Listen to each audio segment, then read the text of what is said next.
TV47 at 4 begins right away. My name is Alela. We start off in the corridors of justice, where Nairobi Court will on August 19th this year set a ruling date on whether Mukuruini Member of Parliament John Kagushia will take plea in a case involving offensive conduct charges.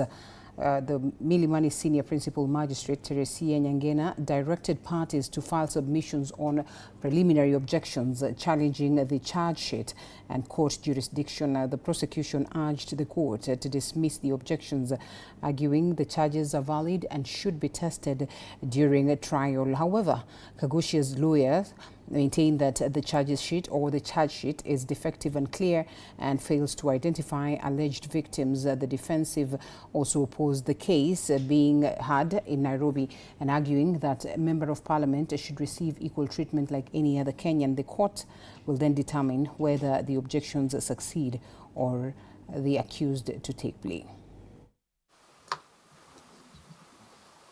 Jonah, this is not an ordinary case where the parties to that case ordinarily reside or work.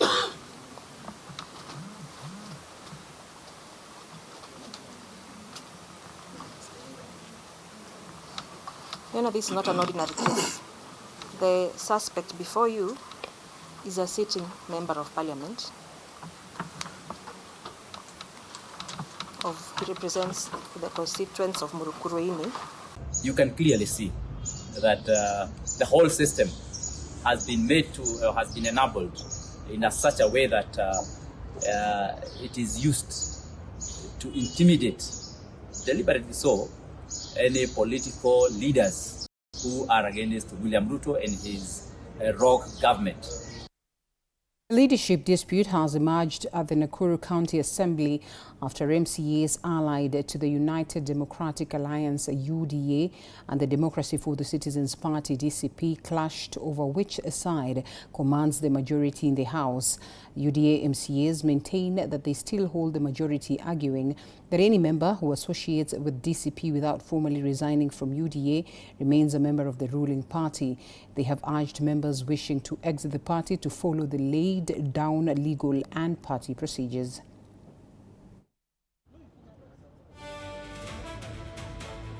We are the majority party.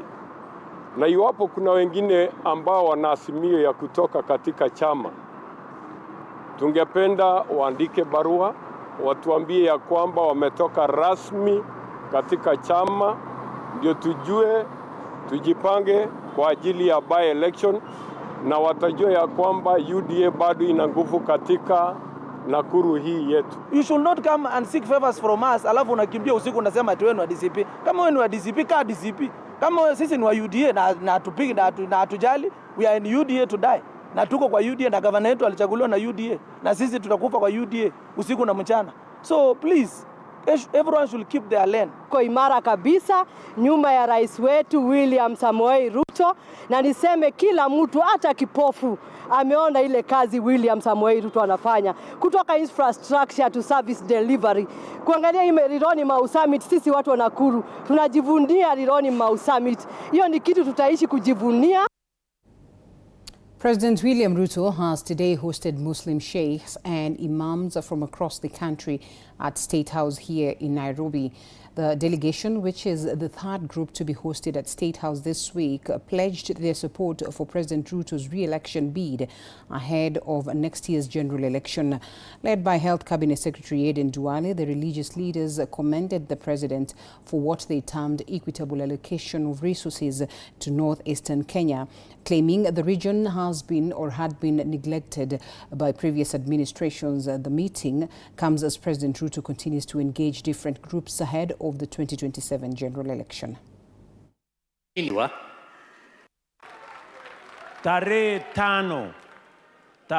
tano mwezi wa pili 2025 nikasign proclamation ya kuondoa ile vetting ilikuwa inaleta ubaguzi kwa ndugu zetu Waislamu na jamii zingine ambazo zilikuwa zinadhulumiwa.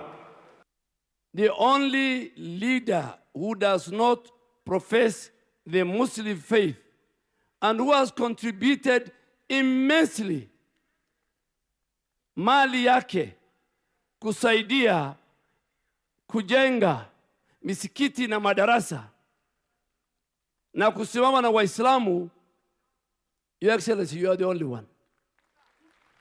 Tuwe na 2 term bila petition.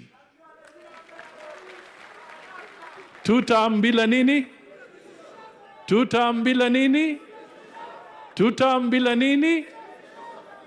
Kwa hivyo tusimame tupige kura tupate, kwa sababu petition inaleta uhasama, gharama, inachelewesha maendeleo. And the People's Renaissance Party movement has officially launched its Women's League at the party headquarters in Nairobi, bringing together women leaders and supporters from across the country. Speaking during the launch of the party leader of their Renaissance group, of course, party leader Caleb Amisi emphasized the need to increase women's participation in leadership and decision-making, saying women should play a central role in shaping the country's governance. Amisi also revealed that several presidential hopefuls have already joined the party, adding that the party is holding talks with the Linda Mwananchi movement to form a coalition that will field a formidable presidential candidate in 2027. The party is also expected to unveil a 5-point agenda that will form the foundation of its manifesto and guide its campaigns ahead of the 2027 general election. What we are arguing is what agenda do we have after Ruto has gone. That is what we are talking about, and that's what this party is going to be. Now we are going to meet on Thursday, tunaita hapa media, tunaenda kupeana the big 5 agenda ambayo hii chama inaenda kunyorosha ikiingia kwa serikali. And this party will present a presidential candidate. Sisi wa mama tumeishi tukiteseka hizo siku zote, tukitafuta ni wapi tutapata mahali tutaingia kama wamama. Ni nyumba gani, ni chama gani tutaingia sisi kama wamama. Na leo hii nimepata chama, tumepata chama. Nurses in Elgeyo Marakwet County have renewed pressure on the Council of Governors to implement the 2017 collective bargaining agreement, accusing county governments of frustrating its full execution. Members of the Kenya National Union of Nurses and Midwives, that is KNUNM, staged demonstrations and presented their grievances to Governor Wesley Rotich office. The union's branch secretary Benson Biwott said that nurses continue to experience unfair treatment despite previous commitments to honor the agreement. Biwott accused the Council of Governors of failing to address key matters affecting them, including terms agreed upon the CBA. The nurses are now calling for urgent intervention to ensure the agreement is implemented and their concerns are addressed. We have a big problem with Council of Governors. Council of Governors is a problem in this country, and we tell them they have to sign our CBA and they have to implement. We will only go back to work after the CBA has been implemented. Council of Governors has become a real stumbling block to health services in this country. They have been the ones who have been doing a lot of disservice to workers. They have been the ones who have been doing disservice to nurses. Our CBA, we have been struggling from 2017 up to today. They have refused to sign, they have refused to implement, and we now want to demand and tell them whether they sign or they don't sign, we will never go back to work. Police from Tinganga police station have launched investigations following the death of a 53-year-old man whose body was found in a pond in Tinganga, Kiambu County. Now, the man is suspected to have died following alleged family disputes, with the incident adding to a series of deaths recorded at the ponds in recent years. Residents have called for enhanced safety measures, including fetching the ponds, while urging those facing personal challenges to seek support and counseling.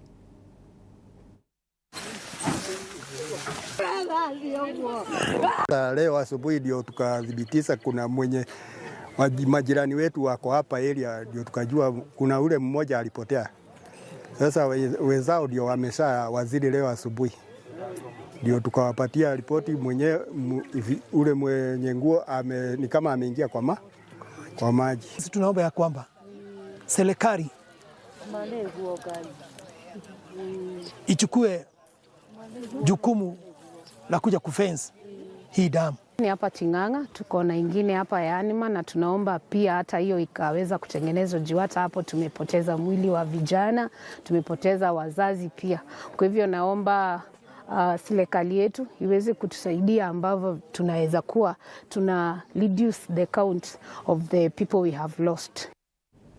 The country's food supply is under growing pressure as prolonged drought and unreliable rainfall continue to destroy crops in key farming areas. Thousands of farmers have watched their maize fields dry up, raising fears of food shortages and increased prices in the coming months. Experts say the solution lies in reducing reliance on rain-fed agriculture by expanding irrigation, water harvesting and climate-smart farming practices. Access to reliable water sources would allow farmers to grow food throughout the year, protect livelihood and strengthen communities against drought. The government and partners are now calling for increased investment in sustainable agriculture to ensure farmers have the support needed to secure the country's food future.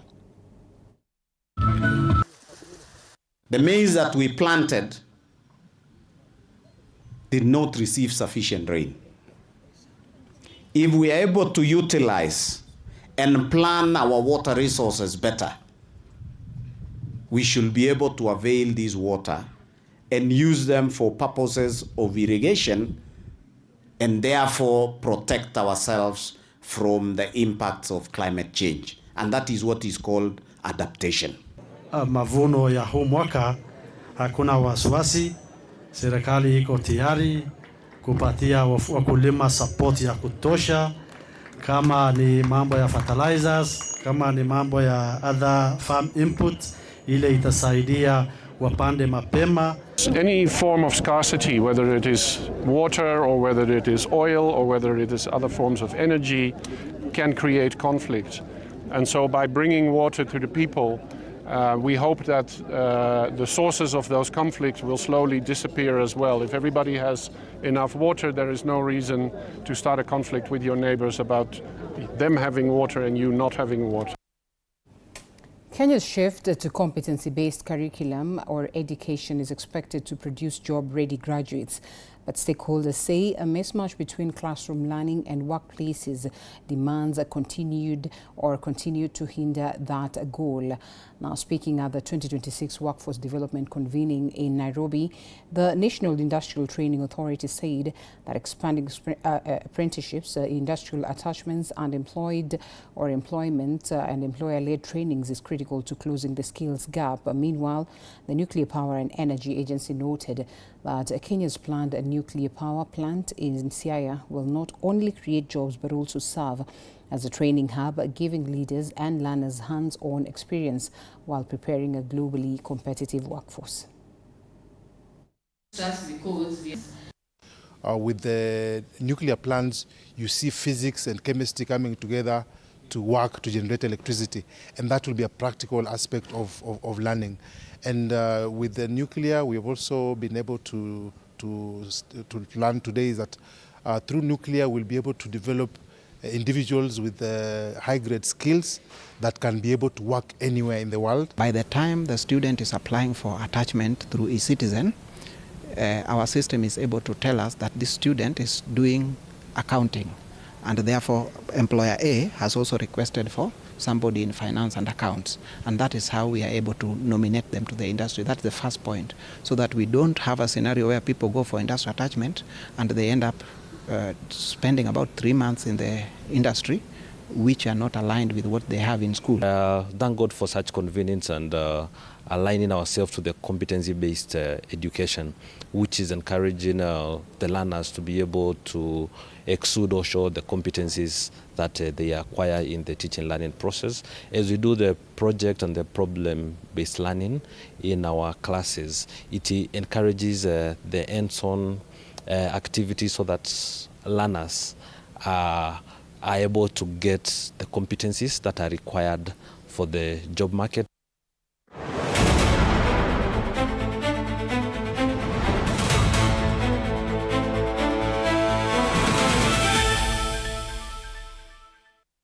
Kakamega High School will face St. Mary's Yala in the final of the 2026 Kenya Secondary Schools Sports Association National Games after both teams emerged victorious in thrilling boys football semi-finals. Butula will face Cardinal Otunga in rugby, while this year's edition will have new girls volleyball champion after eliminating of Kwandanze. Alan Zuki has the details.